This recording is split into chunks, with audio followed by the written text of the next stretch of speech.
महज 18 साल की उम्र में देश को पहला मिस यूनिवर्स का ताज दिलाने वाली अभिनेत्री सुष्मिता सेन आज यानी 19 नवंबर को अपना 48वां जन्मदिन सेलिब्रेट कर रही हैं।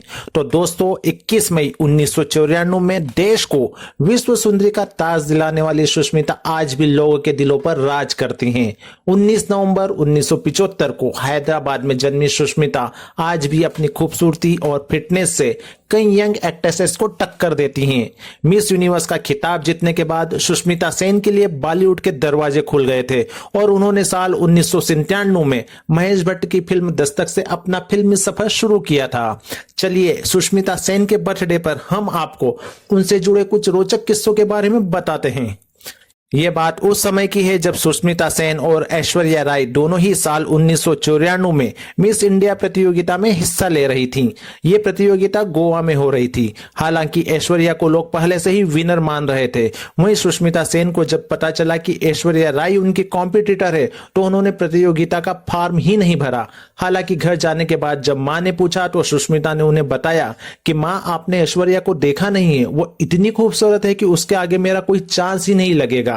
इसके बाद मां के समझाने पर सुष्मिता ने खुद को तैयार किया। मिस इंडिया के आखिरी राउंड में सुष्मिता और ऐश्वर्या के बीच टाई हो गया था। सभी की धड़कनें उस वक्त बढ़ गई थी कि आखिर किसके सिर पर मिस इंडिया का ताज सजेगा। जज ने दोनों को ही 9.33 नंबर दिए थे। इसके बाद यह तय हुआ कि दोनों से एक एक सवाल पूछा जाएगा। जिसका जवाब अच्छा होगा वह मिस इंडिया का खिताब जीत जाएंगी। इसके बाद जज ने ऐश्वर्या राय से सवाल पूछा कि आप अपने पति में क्या खूबी देखना चाहेंगी, रिच फॉरेस्टर की तरह बोल्ड एंड ब्यूटीफुल या मेसन कैपवेल जैसा। बता दें कि रिच फॉरेस्टर और मेसन कैपवेल दोनों ही हॉलीवुड सीरीज के किरदारों के नाम हैं। जवाब में ऐश्वर्या ने कहा मेसन। हम दोनों में बहुत सी चीजें एक जैसी हैं। मेसन बहुत केयरिंग है और उनका सेंस ऑफ ह्यूमर बहुत अच्छा है जो मुझे काफी पसंद है। इसके बाद सुष्मिता सेन से सवाल पूछने की बारी थी। सुष्मिता से पूछा गया था कि आपको अपने देश के टेक्सटाइल हेरिटेज के बारे में क्या जानकारी है, ये कब से शुरू हुआ और आप क्या पहनना पसंद करती हैं। इसी सवाल का जवाब देकर सुष्मिता ऐश्वर्या पर भारी पड़ गई थी। उन्होंने कहा था कि मुझे लगता है कि यह महात्मा गांधी के समय से शुरू हुआ था, अब तो इसे बहुत लंबा समय बीत चुका है। मुझे भारतीय और पारंपरिक कपड़े पहनना बहुत पसंद है। मैं अपने वार्डरोब में भारतीय कपड़े रखना चाहूंगी। इस जवाब के साथ ही सुष्मिता सेन विनर घोषित कर दी गई थी। चलिए अब आपको सुष्मिता सेन और फिल्म डायरेक्टर महेश भट्ट से जुड़ा मजेदार किस्सा भी सुनाता हूं जो आज भी बॉलीवुड इंडस्ट्री में खूब चटकारे लेकर सुनाया जाता है। सुष्मिता सेन ने कुछ वक्त पहले एक्ट्रेस ट्विंकल खन्ना को दिए एक इंटरव्यू में बॉलीवुड में अपने डेब्यू को लेकर कई बड़े खुलासे किए थे। सुष्मिता सेन ने ट्विंकल खन्ना को बताया था कि उन्हें एक दिन महेश भट्ट का फोन आया कि उन्हें फिल्म में एक किरदार निभाना है। एक्टिंग न आने की वजह से सुष्मिता ने तुरंत इस ऑफर को ठुकरा दिया था, लेकिन महेश भट्ट भी हार मानने वालों में से नहीं थे।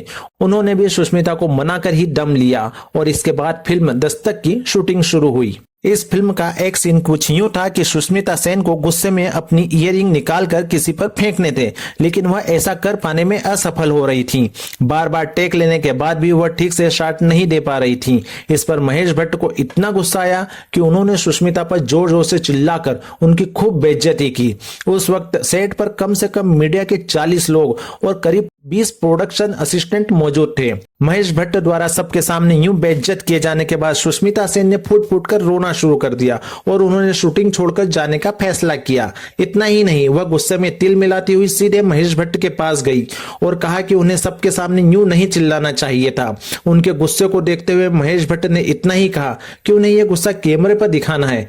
इसके बाद सुष्मिता सेन ने ऐसा शानदार शॉट दिया कि वहां सभी मौजूद लोग हैरान रह गए। अब आपको सुष्मिता सेन की निजी लाइफ के बारे में भी बताते हैं। बता दें कि सुष्मिता सेन जब 24 साल की थी तभी उन्होंने एक लड़की को गोद लिया था। उन्होंने उस नन्ही बच्ची को रेनी नाम दिया। सुष्मिता ने रेनी को माँ और बाप दोनों का अकेले ही प्यार दिया। अब रेनी 22 साल की हो चुकी हैं। रेनी एक्टिंग के साथ सिंगिंग भी करती है। उन्होंने दरअसल सफारी के साथ शॉर्ट फिल्म में भी काम किया है। वहीं साल 2010 में सुष्मिता ने अलीशा को गोद लिया था। अलीशा अब 13 साल की है और पढ़ाई कर रही हैं। बता दें कि हैदराबाद में जन्मी सुष्मिता सेन मध्यम वर्गीय परिवार से थी और वे कक्षा 10वीं तक हिंदी मीडियम स्कूल में ही पढ़ी थी। इस वजह से उन्हें अंग्रेजी बोलना नहीं आता था। बाद में अंग्रेजी मीडियम स्कूल में एडमिशन लिया और खूब मेहनत के बाद सुष्मिता अंग्रेजी बोलना सीखी। वहीं सुष्मिता सेन बड़े होकर पत्रकार बनना चाहती थी और इसके लिए उन्होंने पत्रकारिता की डिग्री भी ली। लेकिन बाद में पत्रकारिता में करियर बनाने की बजाय सुष्मिता मॉडलिंग में आ गई और आगे चलकर उन्होंने दुनिया में अपनी अलग पहचान बनाई। बात करें सुष्मिता सेन के अफेयर्स की तो उनका नाम विक्रम भट्ट, ऋतिक भसीन, संजय नारंग, रोहमान शॉल से जुड़ चुका है। संजय नारंग के साथ अपने रिश्ते को लेकर सुष्मिता ने एक सोशल मीडिया पर पोस्ट भी लिखा था।